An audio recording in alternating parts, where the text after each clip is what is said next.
This ball is out of here.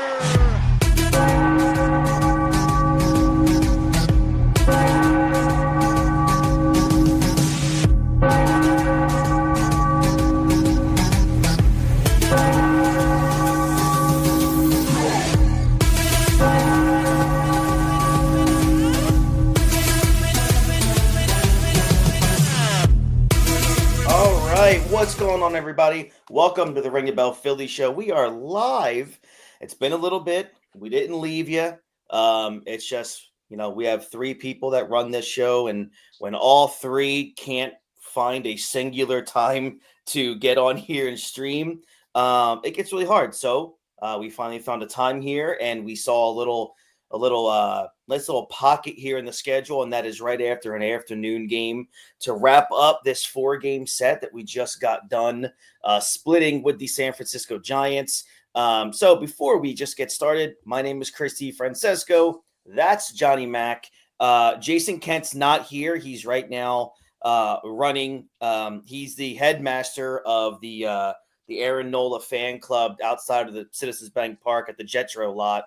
So if you want to go over there and just, slurp Aaron Nola all day, just find Jason out the Jetro lot right now wearing his Aaron Nola jersey. Notwithstanding, man, John, this was a very weird series to kind of digest. 4 games against one of the best teams in the National League thus far. It's crazy how good the NL West is when the Giants are as good as they are and they're in second place. The Padres have just been so good so far this season, but the Phillies split this series 2-2. The Giants outscored the Phillies 29-20, and the Phillies still found a way to get 2 wins. They win today 6-4 after just an outstanding performance from Christopher Sanchez, their bona fide number 2 starter. And 12 strikeouts, which is one more than his career high. Every strikeout today, John, was recorded on a changeup. The dude's an elite. Was it everyone? I thought it was 11. I'm sorry, 11 out of 12. I'm looking at now. 11 out of 12, which is a Phillies record since 2008. I wonder who that was. But John, Christopher Sanchez threw just an incredible game today. But overall, man, it was a really hard series to watch. The pitching, to give up 29 runs, man, that's a lot of runs in 4 games.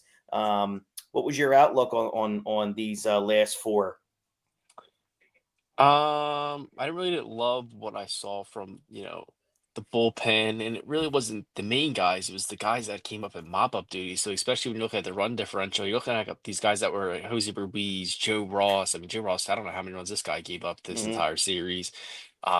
Carlos Hernandez, these guys, I mean, it really showed me. I mean, I thought the bullpen was going to be the biggest weakness of the team this year, but it really showed me that they're really so bad, so bad. And it's so horribly bad that I didn't really expect them to be this bad. But they played a good baseball team, and they managed to split the series. I would love for a series win, but it's a 4-game series, and I'll take, a 2-2 split against a really good baseball team who's playing really good. He's playing really well, and they're in probably the best division in baseball. So, we can look at that as a positive after, kind of falling in 2 straight series to the Cardinals and Braves. You come back in here, you're back at home, night 1 didn't go as planned, and then you come back game 2 with a nice victory. Harper kind of sends it, it sends them, gives you a home run to kind of win that game for you guys. And then, you lose yesterday in just embarrassing fashion, Right. it's so, like I'm getting so mad watching some of these games. It's just getting really, really frustrating. But again, we're 19 games into the season, and historically, this core team, when you look at guys like Schwarber, Castellanos, Harper, you can even throw Trey Turner in there. He hasn't been here. Over the last 4 years, this is kind of right where they're at through 19 games. They really haven't hit their stride yet, so I'm not too concerned. But I thought it was a step in the right direction, especially today. They're a lot better with runners and scoring position overall today than they were kind of like the entire series. Today was a much better offensive performance to sit through and watch when you're seeing guys get in scoring position and they're scoring. So it's always good when that's happening because I think we discussed it in the Phillies group thread before the game, what the runners and scoring position numbers were so far through the series, where the Giants were like 13 out of 32, and the Phillies were 5 for 40. So luckily things changed today. As it stands right now, because the New York Mets have not played yet, they will be playing later this evening at home against the St. Louis Cardinals. The Phillies are a half game out of first place in the NL East. They have a series coming up this weekend, obviously. But the thing that bothers me, John, and what I was just looking across the standings, is the Phillies right now. I kind of feel like this is abnormal for them, especially over the last couple of years. The Phillies' run differential right now is -2. They've got 80. They've scored 80 runs. They've surrendered 82. I mean, do you think this is just an early issue thing with the weather not being as good? Or is this something that we got to really pay attention to? Because the Mets right now are +20 run differential. The Phillies just can't be hanging on this razor's edge every night here. I mean, this bullpen and this starting pitching, led by Aaron Nola with an over 6.60 ERA. Taijuan Walker kind of came down to earth his last start, but man, it's the bullpen. Really, it's the bullpen. It's been a struggle, man. Like, what are your where are you right now in your worry level when you see a run differential on a team like this that's -2? Well, the bullpen's been, very, very bad, and Kirkring's hit or miss. He feels like right now, early into the season. I know, early in the season, Romano were like, "Oh my god, oh my god." His last three outings were he was very sharp. His last three outings, he was a Yeah. lot better those last three Hmm. ones. So maybe there was just something going on there where he saw his velo drop, but maybe he's settling in there. Um, Alvarado, as inconsistent as he is, he's kind of been locked down, and then Sham, he's been pretty locked down as well. But other than that, the bullpen's been every other guy. I mean, you're talking about 5+ a year rates, and they're just every time they're Hmm. out, and there's runs coming across the plate. Yeah. Nola, I mean, 5 runs with five yesterday. Or he ended up giving up six total. Yeah. It was five yesterday. He gave up three, three, and then he gave up or three and two, and then he gave up five. So I mean, that's your guy that's making $24 million, giving up a ton of runs there. Um, Yeah. you go back to the Atlanta series, we only gave up 5 runs, but realistically, he should only give up two that game because, we're out of that inning if Rojas doesn't let the ball fall right at his feet. Watches it come down and falls at his feet. He's not getting, in that series, he's not giving up. But then Luzardo and Sanchez has been spectacular. And then you have Walker. So, I mean, he gave up 6 runs last outing. So that's kind of where you see it. And I don't think that's going to be the pitching staff the entire year.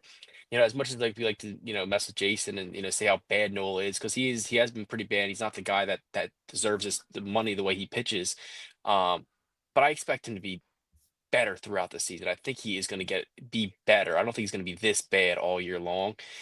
Um, and Rangers coming back, and we won't have to see Walker too much in this rotation that much. Walker had a good outing yesterday, only gave up 1 run in 4 innings.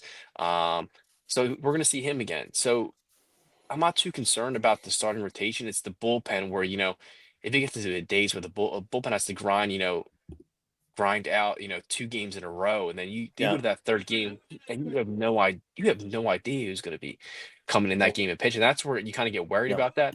But really, like you just mentioned, and we are talking about before the game and after the game with runners in scoring position. Um, they're 31 for 155, with runners in scoring position Jeez. this season. That's the season in Yeah. general. So they have had a lot of opportunities. And I think, T-Mac said it before this season with bases loaded. I think he said it before I want to say before Schwarber's hit that the Phillies had more walks with bases loaded than hits. Then hits. That's right. Like That's right. that's just things that can't happen. So that means they've Yeah. had a lot of opportunities with the bases loaded, and they're getting on base with bases loaded. Like they have a 342 on base percentage with bases loaded and that many plate appearances. I mean that's a pretty solid on base percentage, especially like when you go up and down the lineup and who's in this lineup. That's a they're just not driving in runs where you can get you hit a single, you're scoring 2 runs. Instead you get that walk, you're hitting 1 run, then you get a double play, and then they're out of the inning in situations like that. So that's kind of where they're just not getting the timely hits that you're used to seeing a team of this caliber get, and I think it's going to come in time. It's 19 games in the season, like I said, and there's not real, We know this team can hit. We know this team can Yeah. hit for power. We know it, and I don't think they're too far out of their prime. Like these players, JT at the plate, maybe, but he had a pretty decent series. He may be out of his prime for hitting wise, but these other guys, Castellanos has been unbelievable to start the season. Through 20 games, he's playing. He's probably Well, their best hitter. I mean, that's saying something. Schwarber is not really getting going. Harper started to get going this series. yeah. Um, and Bohm, had a good series this game where he was, 4 for 15, which is 266, but that's it's not great, but he was better this series. These Turner's has been nowhere to be found at the plate, pretty Yeah. much. So if these guys get going, which I don't think they're really too far out of their prime to where you could. Say that they're not going to get going, and I still think most of these guys are in their prime. We want Schwarber to get extended, so if Yeah. we want a guy like Schwarber to get extended, we still think he's got some juice in the tank, and Harper has still some juice in the tank, and so does Turner. So once these guys get going and the season gets going, I think you're going to see a much different offense that just hasn't really showed up yet. So you said a lot of things, so I'm going to try to wrap myself around and go piece by piece for what you said. I look at this team right now, and I go back to Aaron Nola. And look, I know again we rag on Jay because he's the the the tribal chief of the Aaron Nola is God committee. And I look at it this way. When I talk about Aaron Nola, I mean almost everything that I say because one, look, I look at what he's done. He's doing, let's just look at this year, a 1.67 whip, 21 and two-thirds innings, 6.65 ERA.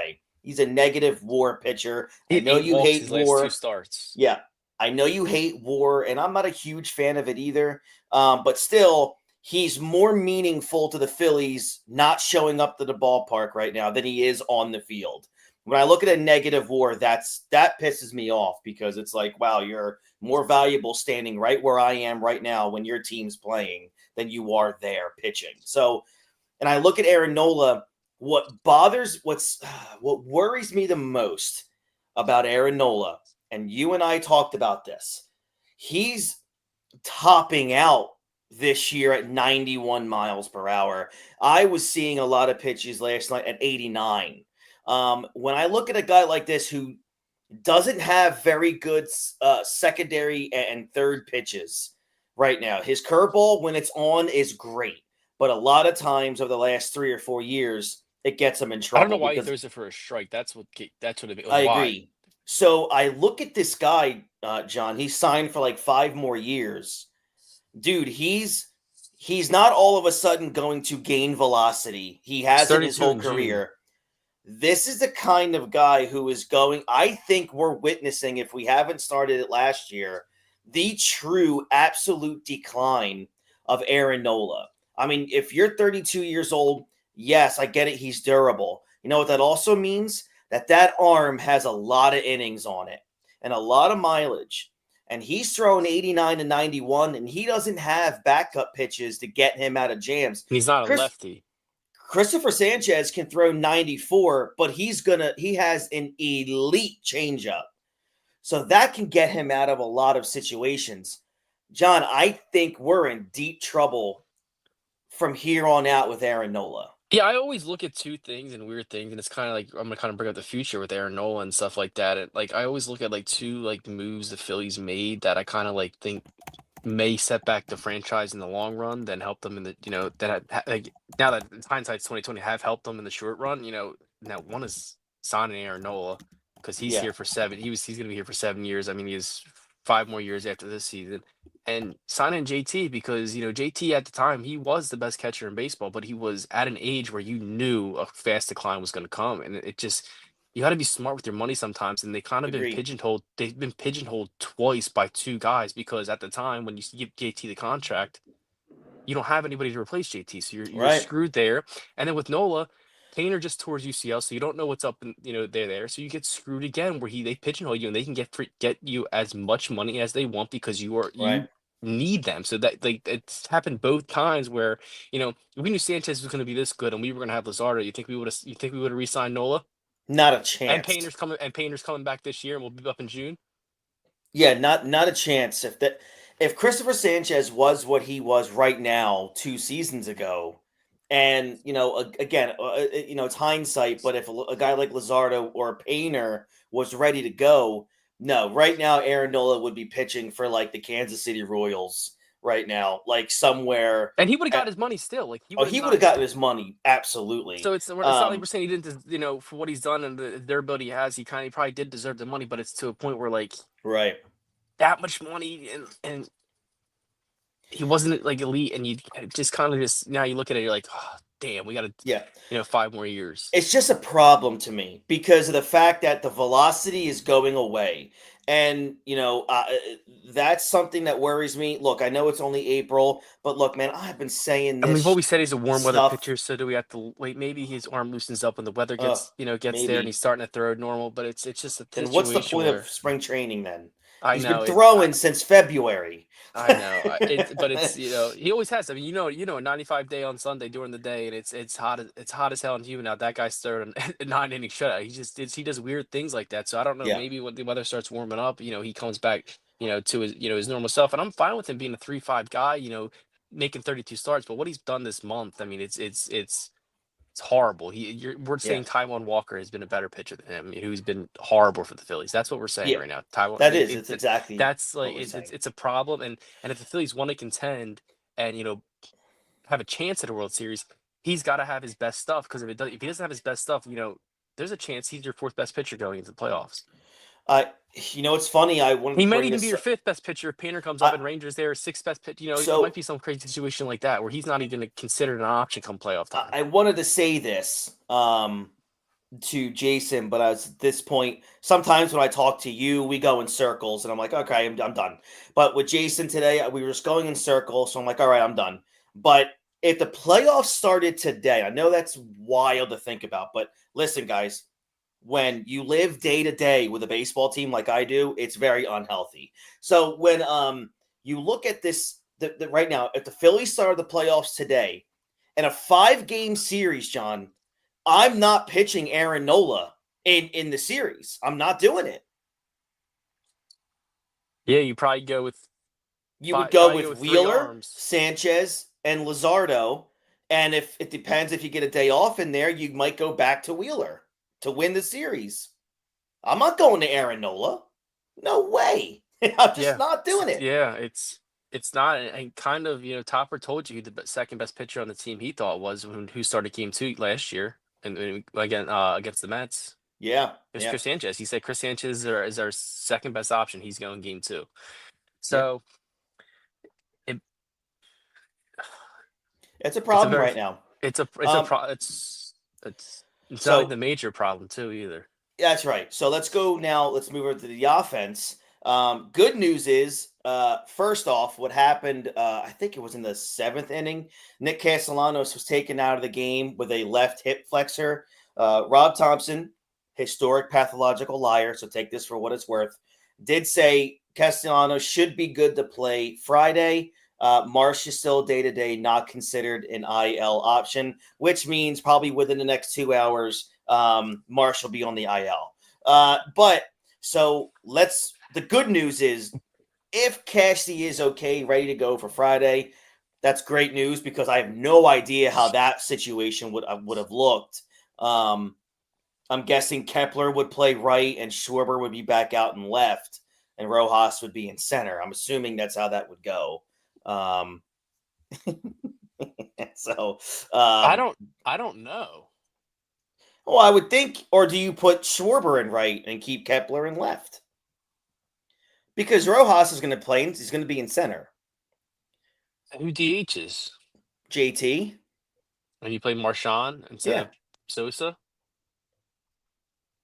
Or do you put Sosa in left and you just keep Sosa? DH? Oh yeah, Sosa would maybe play left field then.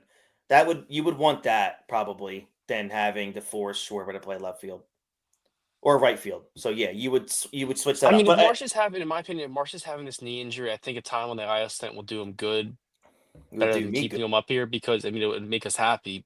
But also, you put him on the 15. You put him on the 15. Let him just not play baseball for 15 days. He goes down, does a minor league rehab assignment for how many days? Maybe he gets something going. He possibly finds something. If not, then at that point, who cares? I don't think it doesn't really matter. And Weston Wilson has come back. I would assume he's going to be up on this roster sometime because they're in dire need of a right-handed bat. Right. and he's right-handed, and Clemens just doesn't play, so he gets mop-up pinch hit spots. So I would assume Weston Wilson would come up and be, take Clemens' spot, and we, DFA Clemens, but Hmm. That's a good point. it might be a time, that's just the injury standpoint. I mean, maybe, figure it out. And especially what if this thing with Castellanos becomes lingering? We're really gonna have to want to have Right. Sosa, Rojas, and Marsh and Oh Kepler, all boy. three, consistently in the outfield. You might have to Ugh, give somebody else a chance. that gives Somebody me a else has to get facial tick just thinking about that. like, Like I I can't even think about that. um. So okay, going back towards the offense again. Yeah, I mean, you mentioned it earlier about Turner being an issue. Again, I mean, the only way Turner is around is by the errors that he makes in the field and the bonehead surprisingly they were his mistakes. first two of the day of the Well, year. that's the first two that the scorecard's giving him. We know how the scores go these days, but again, Bryce is doing well. Bryce walked two more times today, getting on base at the big home run um, on Wednesday night. I think Kyle Schwarber. Now, correct me if I'm wrong, John. I think T Mac said this during the broadcast. I don't think there's been a game this season where Schwarber has not been on base. Yeah, I think we're going on like 23 or 24 consecutive games going So back to last season. that's pretty unbelievable. I mean, the dude's a special player. He really is a special player. For a guy I kind of hated for a long time, and it was more so because he was batting leadoff and he's batting, Yeah, you know, 200 under 200. So that there's valid reasons. But since last season, I mean, the guy's really has grown on me because he's actually been a much better player. And I think him batting in the four hole, I think he's gonna have more chances to drive in runs. He seems right. to be their best run producer at this point, outside of maybe Castellanos. Hmm. Um, so far this season, I mean, Harper this series was a very, very huge, part of driving in runs and stuff like Yeah, that. yeah. But it's a situation where, we talked about the guy needs an extension, but it's like, why haven't they done it? Why have the talk stopped? Well, I would like to know agents what the say first offer might, if there was an offer. that would be a great question. But Yeah, he's becoming a guy where, he's becoming one of the most feared bats in the league. Like it really has gotten to that point because he could put one in the seats at any point in time. It's kind of like Bryce Harper. Like when, we feel about Bryce Harper, there's a chance that ball is going in the seats, and it's kind of getting to that point with Schwarber where, and I think that's why you put him at behind Harper now, because he is gonna. Do you really want to pitch the guy who can hit a home run just like Bryce Harper? Do you really want to walk Harper to possibly give up a 3-run home run instead of a 2-run home run? That's kind of what the right. situation we're at. Yeah. And the guy's hitting lefties and righties now. I mean, maybe not really Hmm. hitting righties well this year, but I mean, he's hitting lefties now. So it's not like you can bring in a lefty arm and out of the bullpen. The guy's hitting lefties the past 2 seasons better than he's hitting right-handed pitching. Agreed. Now, if let's kind of go over to a big topic of conversation today in the group thread, and that was Bryson Stott. If you look at Bryson Stott, let me fix my camera here. If you look at Bryson Stott, over his last 7 games, he's got a slash line, man, of 296, 387 on base percentage, and a 407 slugging. If you want to go look at his last 15 games, 291, 371 OBP, 436 slugging, 271 on the season, man. And I'm going to go see where he's at the leadoff spot here. 250 batting average, 318, and a 400 OP slugging with a 718 OPS. But, obviously he's now starting to seemingly get really comfortable in that leadoff spot. He got on base twice today, 1 for 3 with a run and a walk. I think But he's been on base overall, the last 5 games. He's been yeah, in 5 five games games as in a a row. leadoff, and I Yeah. think he has Yep. no, no, no, no. Yeah, 5 games in a row. He's got on base 4 But games in a row. He's four got games a in a row from leadoff. Yeah. So what are you seeing from Bryson Stott? Because apparently you and I right now, the only people seeing that, look, over the last 15 games, the dude's a near 300 hitter. He's just been. It just feels like he's comfortable. Maybe that shoulder thing, which I'm not going to say he had an injury last year because he didn't go on the IL and we didn't hear Elbow. about it. So I can't say you had an injury if you did not go on the IL or if I hear about it. But maybe that was a thing that was bothering him last season. The one thing I am concerned about him is he's has 1 hit against left-handed pitching this season. Well, So that's a that's an real issue, as concern, and always. and you kind of can see with Topper, he's not even an option to start against left-handed pitching. So that's the one thing where that kind of needs to come around. If you can be a 220 hitter against lefties, 230 hitter against lefties, just do something decent, and then kind of hit 350 like he is right now against right-handed pitching. I think we're in business with him as a leadoff hitter. I think I So, can tolerate that. And the guy takes a lot of pitches. yeah, a 9 I pitch at bat, his last I at mean, bat. not even not.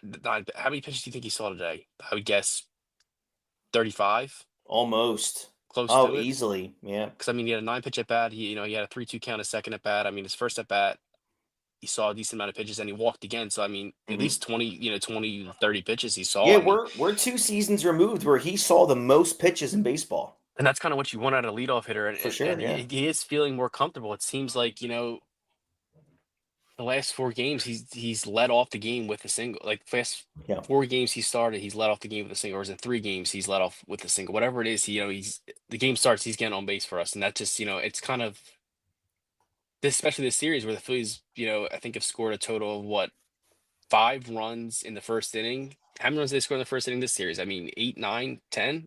They Yeah. scored a decent amount of runs in the first Yeah. inning, and who was at leadoff for most of those games? That's Bryson correct. Stott was. So That would maybe be Mr. that's Bryson Stott, yeah. so Yeah. maybe that's the thing. Maybe he's something you can give him that spark at the top of the lineup where it doesn't have to be Yeah. Schwarber hitting a home run to lead off the inning. It's Bryson Stott getting a single, and Turner, he walks or he gets a single too, just like he Yeah. did in the first inning. And then now we have to pitch to Harper. Oh, we can't walk Harper. Because we have Right. to face Schwarber, and like they did walk Harper. And what happened? Schwarber Mhm. drove in a run, and it kind of turned into a 5-run first inning. So maybe that's something this team actually needed in the past, where they didn't need a guy like Schwarber leading off hitting home runs. They needed a guy in Schwarber hitting home runs or driving in runs, and maybe that's going to make them in the long run a better, you know, producing more runs. Yeah, and again about Harper, Bryce is doing Bryce things. He's got 4 home runs, 10 RBIs, a 261 batting average. However, he's got an on base over 400 right now. So Bryce is Bryce. Again, we've talked about this for 3 or 4 years now. If there's any player on the Philadelphia Phillies, top to bottom, that you should never in your brain really honestly worry about, it's Bryce. Schwarber is kind of getting to that level as well. But to kind of in a way I piggyback haven't what you worried were about saying, Schwarber once in one at bat I this year. I agree. Neither have I. Nope. So when I look at Bryson Stott, and if the thing is you and I agree, I hate that when he doesn't play against lefties, because if he's going to be my leadoff hitter a lot, I need him If he's your second base to of the future, why is he has to? exactly right. He So has to. would you, if you're Topper, John, which I'm sure you would love to be for a day, if you were Topper, when you face left-handed pitching, what's wrong with dropping Stott down to the 7th or 8th hole just to get him seeing those pitches, and he's not got the pressure of being a leadoff in that spot? Bat him 9. Maybe bat him I 9 just agree. because he's getting less at bats. He will All see right. the Yeah. left-handed starter less. There's less likely chance he'll see that guy. Hmm. So maybe you bat him 9 just so he sees him less. That way, maybe you're only getting 2 at bats that game against left-handed pitching Right. instead of maybe 3. Maybe that's the situation. But yeah, Hmm. why not? Sosa, really since his hot start, he hasn't really done anything really impressive. I looked yesterday because I was talking to my buddy, and he's like, Stott doesn't play, Phillies lose. So I just went to go look at, Sosa. Like he's like, you know, 1 for his last 9. So it's not really Yeah. like he's doing anything special like he was early in the season. I do think he's a better option than having Brandon Marshall line up every single day. That's for once. Well, yeah. So Yeah. that's kind of A why I always want corpse him is to a play, better just because idea than I Brandon think he's a Marsh. better hitter at this point, but he's really Yeah. not an everyday player in this league.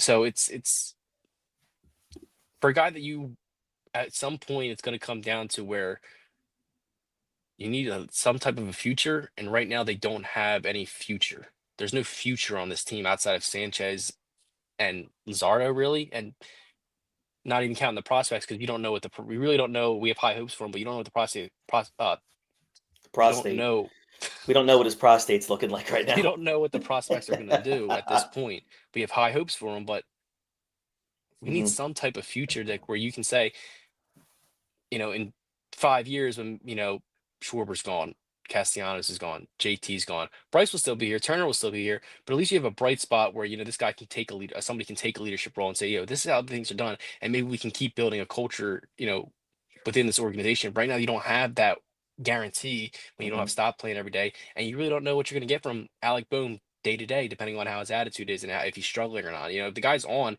he's one of the best, hitters in baseball, and he's driving runs all the time, but he has not done that this year. So he's not even considered a future spot of this team. Yeah, So that's the same situation with Bohm. If he's not starting second base every single day, there's no future on this team.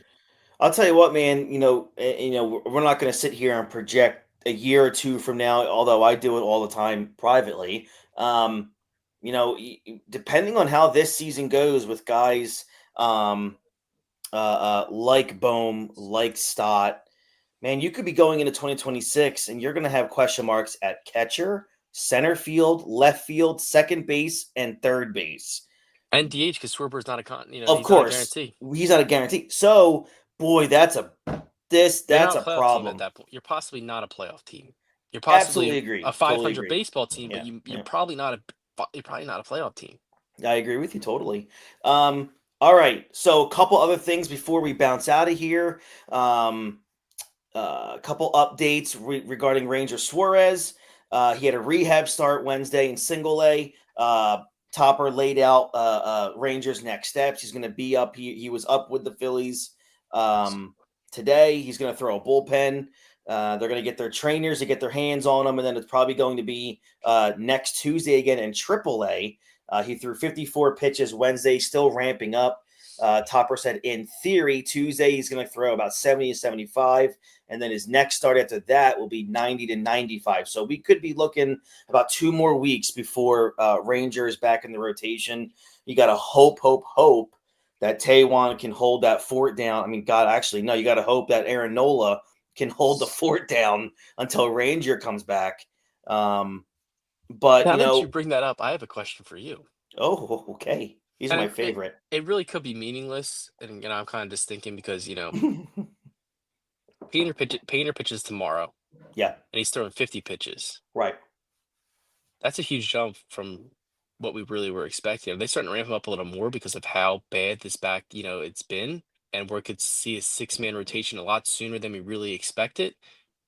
Maybe we're seeing it in the beginning of June instead of the end of June or in July. We're seeing it in the beginning of June because So, it's weird that they said he's going to pitch 35 pitches for a good time. It kind of the way it sounded, and I gotta find the tweet about it from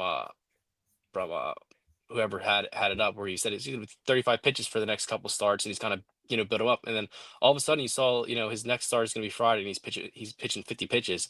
That doesn't yeah, look like 2 innings of work. That looks like no, possibly 3, 4, 5, depending on right. how good he's pitching of work. So I look at it this way. I think it's the case of he's feeling really good, and the trainers are feeling They said he looked like phenomenal, but a lot of right. weak contact. That's where So the runs came in. But they said, dude, he touched 100 miles an hour 3 times, and he looked in yeah. his pitches look phenomenal. It just Eh, bad luck that day with weak contact scoring runs. But mhm. And my last point would be, based off of your question, is if Taiwan continues to be Taiwan, then when Painter comes up, you probably move Walker to long reliever, and there's or your fifth starter.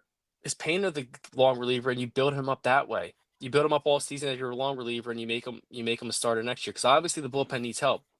Yeah, And I guess that's you, a you have good both question. you have both options, and I probably feel more comfortable with a young arm throwing 100 miles an hour than Taiwan Walker throwing 91. I So agree. so Or our $160 million guy throwing 89. so So there are those things. But yeah, you're right. yeah, It's weird that you saw him jump to 50 pitches only after one real yeah, start. It's his first real start in professional yeah. baseball in almost 3 years. There's hope. That shows a lot of hope there, and I'm excited for that. It's definitely something to keep monitoring for sure. I'm so And excited, man. I can't wait. Just hearing yeah, that he threw. Yeah, I mean, it sounds like Paul Skeens the way everybody talks about him. Even outside of the Phillies organization, people are extremely excited for this guy. they should be. I mean, he's gonna. I mean, oh God, he's their best. God, he's their best pitching prospect since I guess Nola or Cole, right? I mean, since Nola, right? Cole. Oh, Cole Hamels. Hamels. I was gonna thought you were gonna say Gavin Floyd. No, nah. No. Homie don't play no Gavin Floyd stuff. But yeah, so we'll see. That's going to be exciting to keep monitoring that throughout the season. It's going to be a great time when we finally get to see Andrew Painter pitch in the big leagues. On deck, the Phillies are going to start a 3-game set with the Miami Marlins. Pitching Friday. It's going to be a fun matchup if you like pitcher duels. Zach Wheeler going up against Sandy Alcantara. John, what is your expectations of this weekend, man? This would be the perfect time. I don't want to say it, but I'm going to say I know it it's the perfect time for a sweep. I'm just saying, man. It's the perfect when time. You're gonna turn up like, dude, I'm gonna say sweep too. I'm really. I Gonna know. say I it. knew mean, it too. I knew it too. I knew it. Say. In my head, I'm really like, oh, damn it! I'm going to say a sweep. You're at home. Marlins coming to town. They're not really a good baseball team, at all. I mean, they have guys who can hit a little bit, I guess. I mean, they have a couple pitching guys who are pitching really well, and Meyer and Alcantara or Alcantara, whatever they say. I mean, I can never figure out how to say his name, but they're not good. They haven't been good really ever, and I can't believe they made the playoffs 2 years ago, but they did. They really have never been good. So, and I'm excited we get Jesus on Easter Sunday. That's pretty ironic. But I think they That is sweep pretty them. I hilarious. really But do think they sweep them. I think Walker on Saturday is going to be able to handle that outing. I do have confidence in he's going to pitch decent. And I yeah, think the Phillies offense is going to be able to score runs this weekend. So I'm not too concerned about what's going on. yeah, I'm looking forward to it. Score It's also enough. going Let to me be say some. this, they're going to score enough runs. I agree. I don't think they're going to score. I don't know if they're going to score a ton of runs because we haven't really seen it. But I think they're going to score enough runs that they'll be able to sweep the series. And I think the two pitchers that we have, Wheeler and Luzardo, I think they'll be able to keep us in the game for where we can win it. I agree. So yeah, John and I are both predicting a sweep this weekend. The weather's going to be beautiful, so let's get 3 W's down in Citizens Bank Park. John, thank you very much. As always, John and I bicker like an old married couple, but listen, I love John. John's the man. We Sports I've aren't known fun him. without arguments. I feel that. Well, yeah, Besides playing them, when you're not playing them, I think the best thing to do is debate sports. I mean, it's just natural because everybody has a different opinion about it, and you're going to want to get your opinion across, and they're going to and it's fun. It gets fun. I agree. And gets mad. So. I think Jason and John make it their daily objective to find a way to really get me triggered, and it pisses me off. But notwithstanding, Jason today was saying some comments. He was looking like he wanted to get people going. Oh, he was trying. He had to have been. He had to have been baiting me. But all right. So thank you guys very much. If you're watching on YouTube, smash that like button. Subscribe to the channel and ring that bell for notifications when we're going to go live. Again, head over to SeatGeek.com. Use our code Ring the Bell for $20 off your first ticket purchase. If you guys are wrestling fans out there, in about an hour and 15 minutes, I'm going to be going live on this page with the Hot Tag Wrestling Show. WrestleMania weekend. This is the biggest weekend of the year if you're a pro wrestling fan like we are. A huge 2 nights in Las Vegas, Saturday and Sunday. We're going to be talking about that. We're going to be covering the Monday Night Wars from March 18th, 1996. And then we're going to talk a little bit about WrestleMania as well. And then we'll recap Mania next week. But Cody beats John Cena and The Rock makes him restart the match. Hey, that's we'll my see. Prediction. That's on air. We'll see how that goes. I'm going to remember that. That's a great prediction, actually. But all right. So thank you guys so very much. For John McElroy, I am Chris DiFrancesco, and we'll catch you guys here next week. And as always, everybody, go Phils.